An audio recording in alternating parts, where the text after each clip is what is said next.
আবেদন রিজেক্ট করে দেয়। তাই আজকের এই কর্মসূচি সফল হলো। 3টে বাজে 2-3 মিনিট বাকি আছে, আমি 5 মিনিট বাকি আছে, এখানেই শেষ করছি। Kolkata high court single bench, division bench এবং বিশেষ করে দক্ষিণ কলকাতা বা কলকাতার বা পার্শ্ববর্তী এলাকার যে শত শত মানুষ আজকে এত জটিলতা প্রতিকূলতার মধ্যে দিয়েও এই মিছিলে হেঁটেছেন, তার মধ্যে দিয়ে প্রমাণ হয়েছে সরকারি জমি আমরা বিক্রি করতে দেব না। আলিপুরের জেলের জমি বেচেছেন, ট্রাম ডিপোর জমি ডক্টর বিধানচন্দ্র রায় সৃষ্টি সব বেচে দিয়েছেন এবং পশু হসপিটাল, যা সুবিখ্যাত হসপিটাল, তার 250 কাঠা জমি আপনি বিক্রি করতে চলেছেন।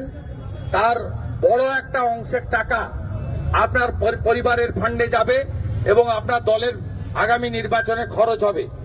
আমরা জানি, আমরা টাকা পয়সার মধ্যে ঢুকতে চাই না। এই ঐতিহ্যমণ্ডিত চিড়িয়াখানার জমি, পশু হসপিটাল, তার 250 কাঠা তো দূরের কথা, 1 ছটাক জমিও আমরা বেচতে দেব না।